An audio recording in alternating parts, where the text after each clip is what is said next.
Twitter whistleblower Fuat Avni claimed on Monday that President Recep Tayyip Erdoğan has ordered the intelligence agency head to stage a false assassination plot against his son Bilal Erdoğan in order to blame the Gülen movement.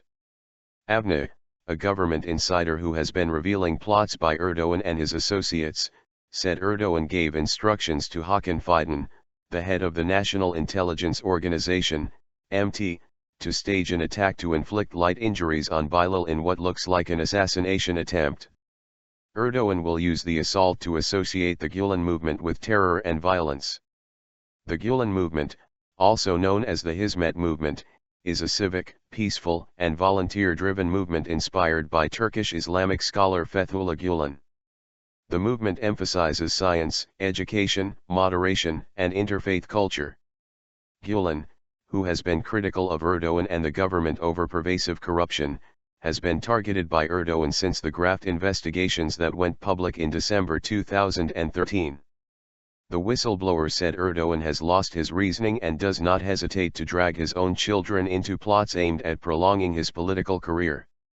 He noted that Erdoğan is not deterred despite the botched effort at fabricating an alleged plan to assassinate his daughter in February. Main opposition Republican People's Party, CHP, Istanbul deputy Umut Orhan, who was accused by Erdoğan and the pro-government media of plotting on Twitter to assassinate Erdoğan's daughter Sümeyye Erdoğan, refuted the claims using official documents provided by Twitter. Pro-government media outlets claimed in February that Orhan had exchanged correspondence with Avni over the alleged assassination plot. The plan fell apart when Orhan disproved all the false accusations after presenting official documents. The fact that some messages exceeded the maximum character limits allowed by Twitter was also cited as further proof that the story had been fabricated. The Ankara Public Prosecutor's Office immediately launched an investigation into the claims of the planned assassination after the report, but the investigation was stalled by the government according to the opposition. The main opposition CHP lawyers have been following the case closely and pressing the prosecutor's office to find out what happened with the criminal complaint filed by Orhan against the perpetrators of the plot against him. CHP leader Kemal Kılıçdaroğlu argued that the stories were fabricated by MT under instructions from President Erdoğan. We know very well that these stories are made up by MT. We know how many people from which department of MT have been assigned to make up these stories, Kılıçdaroğlu told reporters after the alleged assassination plot was reported in pro-Erdoğan media. On Monday, Avni also revealed another plot devised by Erdoğan.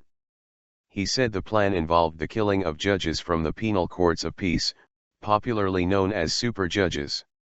The relatively new penal courts of peace are widely seen as a government tool to crush dissent and jail dissidents.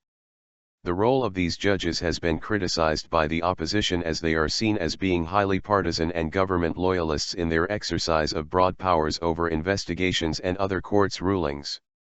According to the whistleblower, some 22 members of MT were dispatched to Istanbul to carry out the plot that involves not only the killing of judges, but also other people known to be Erdoğan loyalists. He said MT had already arranged for several informants to falsely confess that the murders were committed by members affiliated with the Gülen movement. People and businesses associated with the Gülen movement have been victimized over the last couple of years since Erdoğan and his associates in the government began using the movement as a scapegoat for their own failures with the aim of distracting public attention from growing accusations of corruption, favoritism, and nepotism in the government that have been raised by the main opposition political party.